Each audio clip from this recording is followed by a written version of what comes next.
Você está no podcast Ori Psique, Mitologia Africana e Yorubá em Análise, com Carla Jacques. Você já deve ter percebido que muitas informações chegam a gente todo dia, né? Aliás, não tem nem como perguntar se você percebeu, porque agora mesmo você recebe essa informação. Então, quando a gente pega a tela de um celular e desliza o dedo, vem uma enxurrada de temas, né? Muitas vezes também a gente já sabe que se o algoritmo vê que a gente curtiu um tema, ele vai enviar daquele tópico e vai repetir. E aí a gente vive num período histórico onde tudo chega ao mesmo tempo agora. Então, e muitas vezes vem muitas informações espalhadas, tá? E algumas vezes olhar para a informação pode te deixar perdido, pode te deixar confuso ou até com uma ilusão de conhecimento. Porque informação não é conhecimento. Informação é um primeiro passo, é um olhar para aquilo, é começar a saber. Conhecimento exige profundidade, aprendizagem, parar, ver, refletir e vai caminhando nesse sentido. Aprofundamento. Então, para falar de conhecimento, nós vamos falar do orixá Ossain. Ossain é um orixá ligado à sabedoria das folhas. E como é que essa sabedoria vai se construindo? É uma construção. Quando Aie, que é a terra, né, foi construído e quando os orixás habitavam a terra, a Olodumare espalhou folhas por toda a terra. Espalhou folhas, né, plantas, né? E essas plantas carregavam um poder de cura, um poder de transformação, um poder para ser utilizado mesmo para a nossa saúde, inclusive para perfumes, para mil coisas que a gente sabe que a fitoterapia e a medicina, né, se usa de folhas para construir seus remédios, né? Então, só vocês olharem aí para o mundo o quanto nós temos de sabedoria extraída das folhas. Então, ele espalha essas folhas, só que os orixás não sabiam como funcionava, para que cada folha servia, né? Para que serve essa planta, para que serve a outra e tal, e ficavam nesse desconhecimento. Eles tinham a informação de que as folhas serviriam para algo positivo, para tratar situações, mas não tinham conhecimento. E aí o Sain vai, olha, fica observando essas folhas, analisa, aprecia, fica em silêncio e fica um tempo se conectando com essas folhas. E nessa conexão que ele faz, ele vai adquirindo o conhecimento sobre as folhas. Então, ele vai olhando, vai estudando, vai classificando, categorizando e vai entendendo para que cada planta serve, né? Então, para que serve, por exemplo, para que serve uma erva cidreira, né? Para que serve o boldo, para que serve cada planta, né? A amora, né, folha da amora, e assim vai, ele vai estudando essas plantas e vendo para que elas servem.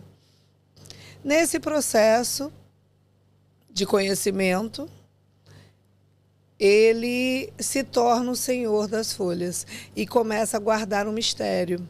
Então, em suas imagens, quando se retrata, ele é retratado sempre, muitas vezes, com um pássaro sobre os ombros.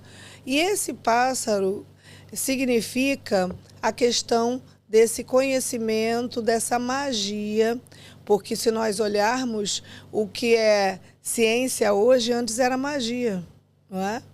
A energia elétrica, ela era o quê? Não existia, então seria uma magia. E hoje a gente sabe que é ciência, então essa magia das folhas fala também das propriedades que elas têm, que são utilizadas na fitoterapia, na medicina e, né, nos cosméticos, etc. A partir daí, ele tendo esse domínio das folhas, ele, cada vez que precisava fazer algo relacionado às folhas, era necessário, sim, estar em contato com o Saim, porque ele tem esse domínio.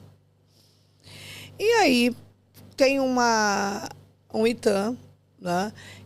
Uma história, onde os orixás viam que ele conhecia, ele tinha esse conhecimento. E então, Inhaçã, lembrem que já tem gravado há tempos um episódio sobre ela, Inhaçã vai e sopra o vento nessas folhas, espalha as folhas para o mundo todo. E então, cada orixá pega uma folha, tudo isso, e fica procurando utilizar aquela folha e ter o conhecimento sobre ela. Só que eles não tinham os ofós. Os ofós são as magias, como se fosse uma oração, umas rezas, algo que ativa o poder daquela folha. E então, de nada adianta eles terem a folha e não terem os ofós. Olha a profundidade disso. E para falar dessa profundidade, eu vou trazer algo que eu estava conversando ontem com uma pessoa que eu atendo. Nós estávamos, né, no processo de atendimento, surgiu uma questão, e dentro dessa questão acabamos falando um pouco, né, ela trouxe e falamos sobre a quantidade de vídeos que nós temos na internet falando de patologias ou de transtornos emocionais, de questões assim. E aí a gente falou especificamente da questão de número de vídeos que tem sobre transtorno de personalidade narcisista. É como se todo mundo fosse narcisista, sendo que o número é muito pequeno. Se eu não me engano, de 1 a 3%, 1 a 4% da população. Depois vocês conferem aí. Mas assim, são poucas pessoas. Vejam. E aí fulano, não, porque minha mãe é narcisista, meu pai meu marido, meu namorado, fulano, não sei, eu também, todo mundo virou narcisista. Né? E eu falando com essa pessoa, existem diversos transtornos de personalidade. Transtorno de personalidade esquizoide, esquizoitípica, dependente, antissocial, borderline, e assim caminhamos. Além disso, existem muitos outros transtornos que não são de personalidade e que estão lá, né? Nos livros de psiquiatria, nos estudos de psicologia. E então, o que acontece? A pessoa, às vezes, vê um vídeo e rotula a outra. Essa pessoa é isso. Ah, não, ela é bipolar, então. Né? E quem tem um transtorno mesmo, por exemplo, quem é bipolar, tem todo um cuidado com isso, tem um sofrimento por trás. E a gente vai banalizando essas informações. E aí, o que eu comentei com ela? Que eu, no começo, eu fazia alguns vídeos falando de transtornos, só que eu parei, achei que isso estava virando desserviço. Todo mundo fazendo vídeo sobre isso. Por quê? Porque a pessoa recebe aquilo na internet. Uma pessoa uma vez falou que pelos shorts ela via só os shorts e ela olhava para ver se fulano de tal, alguém que ela gostava, é óbvio, não é? Qualquer pessoa tinha aquele transtorno. Você imagina, com um vídeo de 1 minuto, aí mais outro de 1 minuto vai classificar alguém, né? Então, assim, isso é informação, é para a pessoa olhar. Né? Acho que é interessante quem faz os vídeos, tudo isso. Tem muita besteira também, que às vezes a gente vê, nossa, nada a ver, mas tem coisas sérias também na internet. Então, vejam, vamos lá. Eu é que não quis mais participar disso. Por quê? Porque a pessoa pega aquele recorte e fala, então fulano tem isso. E ele não conhece o todo. O Saim, para entender sobre cada folha, ele olhou todas as folhas do mundo, vamos pensar assim, ou todas da sua região. Eu citei algumas aqui que nem deviam ter na região dele, eu não sei, né? Eu falei folhas que a gente conhece. Então, vejam, ele olhou todas. Então, assim é o processo de conhecimento. Para sabermos se alguém tem um transtorno X, nós conhecemos todos os outros transtornos e vemos se fecha o diagnóstico olhando as categorias. Muitas vezes a pessoa não fecha todos os tópicos, fecha 5, por exemplo, são 5 tópicos e ela fecha 4, né? E aí você vai analisando clinicamente, tem instrumentos, tem testes padronizados que a gente utiliza para ver se ela tem um transtorno. E não um vídeo de 5 minutos, de 20, ou sei lá, ou um livro. Precisa-se ter o quê? O estudo e o debruçar pelo conhecimento. Então, tanto é fazer a faculdade de psicologia, tanto é, ou de medicina, tanto é, além da faculdade, se dedicar a estudar a parte de saúde mental, ter essa experiência com isso, né? Eu estou falando disso porque veio, e no meu caso eu tive, né, anos de experiência em saúde mental também. E de estudo disso, de pegar e ler os livros, né? Então são livros desse tamanho, grossos. Não adianta a gente olhar um vídeo e classificar. Eu entendo a ânsia por entender por que essa pessoa fez isso, o que está acontecendo, dá para entender, né? Mas, às vezes, uma pessoa que você está chamando de narcisista é só egoísta mesmo, não é narcisista, por exemplo, entende? Aí tudo vira patologia, não é assim. Tudo vira alguma questão ou um transtorno, se a gente não quiser usar o termo patologia. Então, vejam,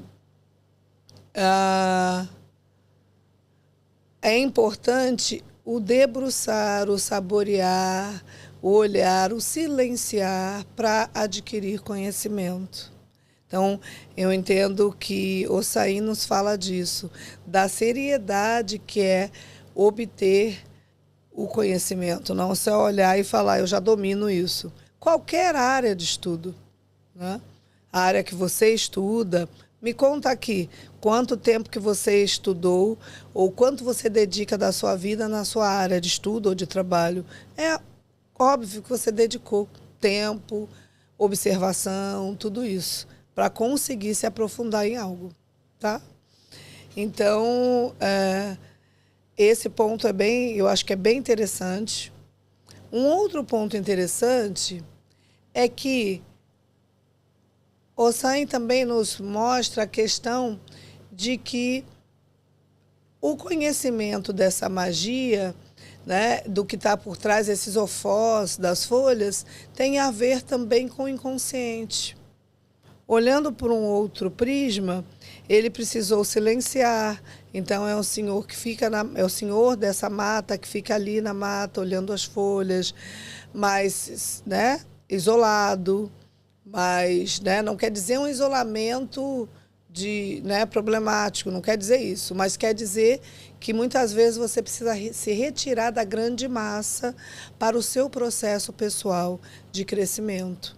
Se você seguir tudo que todo mundo está seguindo, sem parar, sem refletir, será que você consegue ir de encontro a você mesmo? E ao seu real potencial, à sua jornada pessoal, qual é o seu caminho? Então ele parou, observou e criou o caminho dele. Não seguiu o que um outro orixá estava fazendo, né? Ogum abrindo a estrada, trabalhando, é o guerreiro, a questão da espada. Ele não foi lá seguir, não, eu tenho que ser como Ogum. Ele foi trabalhar o caminho dele. Isso também é muito importante, que a gente olhe para o nosso próprio caminho, que você olhe para o seu próprio caminho. E nessa questão desse processo do inconsciente, eu me lembrei de uma outra história. Tem um Itã onde Oxóssi estava lá com sua mãe Iemanjá, e nessa situação ele queria sair para a floresta, porque ele, né, gostava de caçar, então ele sempre estava nessa ânsia pela floresta, e para conhecer esses segredos da floresta, conhecer. E a mãe nesse dia falou, não saia, eu estou com um pressentimento, eu acho que você não deve sair. Estou com receio e tal. Mas ele sai. E quando ele sai, ele entra na mata, vai sentindo um cheiro muito doce. E aquele cheiro doce vai o levando em direção àquele aroma suave. E ele chega e estava Hossain com uma tigela. E nessa tigela tem lá um preparo, né, do que o Hossain fez ali. E aí, nesse preparo que ele fez com as ervas, o Oxóssi sente aí o cheiro, era um cheiro muito bom, e ele fala o seguinte: se você quiser conhecer o poder da mata, a sabedoria da mata, conhecer das plantas, tudo isso, você precisa beber essa poção. E aí ele bebe a poção, e a partir do que ele bebe a poção, ele é enfeitiçado, encantado, e ele vai seguindo Hossain por onde ele vai. E começa a aprender sobre a mata, aprender sobre esses segredos, sobre tudo isso. Nesse tempo, a mãe preocupada com ele, Iemanjá preocupada, e Ogum, então, que é o irmão dele, vai até a mata para buscá-lo. Quando chega na floresta, o chama, mas aí ele não vai, não volta. E aí ele volta, Ogum volta para casa e ele ainda não volta, né? Ele conta para a mãe fala, ele ficou preso nos mistérios, né, de Hossain, nesse encantamento. Existe uma outra história onde Ogum vai e o resgata, tá? Então, existem algumas versões. Eu já ouvi essa onde ele consegue resgatá-lo depois, em outras tentativas, algo nesse sentido. Bem, mas o mais interessante disso, que eu quero trazer aqui, é a questão de que Oxóssi precisa esquecer, quando ele bebe essa poção, ele anda atrás de Hossain e ele esquece que ele tinha mãe, ele esquece que ele tinha irmão, ele esquece que ele tinha família. Então, ele esquece a sua vida pregressa e entra nesse caminho da mata. A mata, a gente pode pensar na questão do inconsciente, pense a mata escura, ou mesmo de dia, sombras que tem dentro da mata, né? Uma hora bate o raio do sol, outra hora não, e dependendo de como as árvores estão. E ele fica ali e vai tendo essa aprendizagem. Então, o que acontece? Existem alguns caminhos na nossa vida que nós precisamos, para entrar neles, nos desprendermos de algumas questões do nosso passado, inclusive de algumas pessoas da nossa família. Pensando especificamente na mãe, a questão do cordão umbilical, que as pessoas falam, tem que cortar o cordão umbilical. Então, ali Oxóssi corta o cordão umbilical. Para isso, ele precisou beber essa porção. Por quê? Porque poderia ter um apego, uma ligação. E aí, com essa poção, vem o esquecimento. Mas a gente pode olhar essa poção como um símbolo. Então, por exemplo, ele precisou dar um passo para que tivesse uma iniciação, né, em outro conhecimento. Ele precisou fazer algo diferente. Ele precisou olhar para o novo, né? Então, e aí seguir Hossain para conhecer. E aí ele se torna o Senhor das Matas, né? Ele é conhecido também como o Senhor das Matas. Ele habita essas matas caçando e aí também traz, né? Como já foi falado aqui, depois dei uma olhada no episódio sobre Oxóssi, ele traz esse alimento também para a comunidade. Então, vejam, o quanto você pode, em algum momento da sua vida, precisar cortar determinados vínculos ou determinadas ações ou comportamentos para ir para o novo. Lembre-se, eu não estou dizendo para você abandonar as pessoas que você conhece, muito menos sua família. Mas eu estou falando de um corte interno, simbólico, né? Você pode tanto externalizar um símbolo, se afastar fisicamente até, mas você pode estar com as pessoas, morando com elas, ter um desligamento interno. Em que sentido? Vou dar o exemplo real. Vamos pensar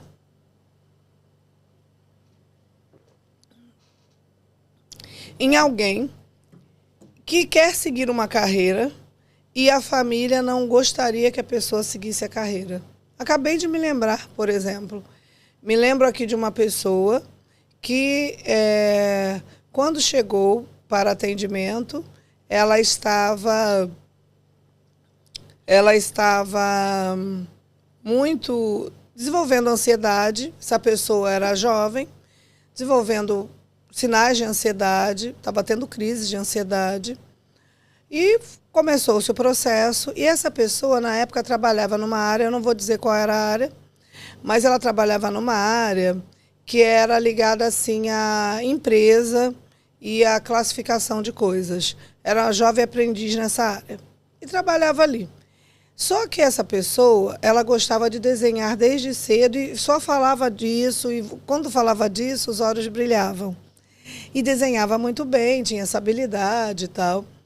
E aí, nas sessões, eu fui percebendo e trabalhando com ela que um dos motivos, e na verdade o principal disparador dessa ansiedade, é que essa pessoa estava fazendo coisas, passava 6 horas do seu dia, um período do seu dia, não me lembro, 6 ou 4, fazendo uma atividade que não tinha a ver com ela. Classificando coisas. Mas ao invés de falar isso, a gente foi trabalhando o que tinha a ver com ela. E aí ela começou a desenhar mais, aí começou a vender os desenhos para amigos, aí algum tempo começou a expor os desenhos, chamaram para um lugar, ela expôs, aí fez um workshop sobre desenho e foi caminhando nesse sentido. Aí começou a fazer grafites artísticos e fez grafites no local onde ela vivia. Foi chamado para fazer grafites em alguns locais, pessoas pagavam para isso, e ela foi entrando nessa área e cada vez mais trilhando um caminho nesse sentido do desenho, até ter uma profissão ligada a isso. Também não vou dizer qual, mas continuou nesse processo. E ela começou a ganhar muito mais dinheiro do que ganhava antes, né? Porque tinha a ver o que ela fazia. Ou esses sintomas de ansiedade foram desaparecendo, porque eles eram relacionados a, na verdade, você estar em deslocamento de si mesmo, da sua essência, de quem você é. Então, a ansiedade, algumas vezes, cada caso é um. Nesse caso específico, estava falando sobre isso. E era esse corpo reagindo, né, a o que estava acontecendo, né? A pessoa não estar bem. Então, vejam, para a família da pessoa, que ela tinha ajudado a arrumar aquele trabalho, tal, estava bem ela trabalhando ali numa empresa, era uma coisa boa, segura, ela depois podia crescer na empresa e tal. Então, a pessoa precisou sozinha ir se colocando, ir se construindo e criando o seu caminho. Ela não ficou seguindo aquele caminho tradicional da família porque não tinha a ver com ela. Só isso. Se tivesse, ela poderia ficar. Então, eu entendo que é disso. Como eu disse lá, Ossain não foi ser igual a um outro orixá, né? Ele não foi falar que teatro tem que ser igual a algum, não, eu vou ser igual a Oxóssi, vou caçar, vou usar flecha. Ele foi conhecer e construir o seu caminho através dessa observação. E essa observação das folhas precisou, como eu disse, de silêncio. Então, ele também teve uma observação interna, também teve uma observação, né, interior. Havia uma conexão dele com essas folhas, inclusive para que ele soubesse esses ofós. Né? Esse mistério, quer dizer, como lidar com essas folhas, como lidar com esse conhecimento. Então, as folhas aqui, fazendo um link do que eu trouxe no começo, essas folhas espalhadas que estavam antes, podem representar esse monte de conhecimento espalhado que tem por aí, que você recebe todo dia, um vídeo, uma coisa, uma área para você trabalhar, só que você precisa filtrar o que você quer de tudo isso.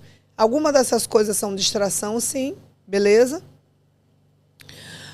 E até ver o tempo que você está ficando em tela, né? Se está também com aquela coisa de uma hemorragia ali na tela, né?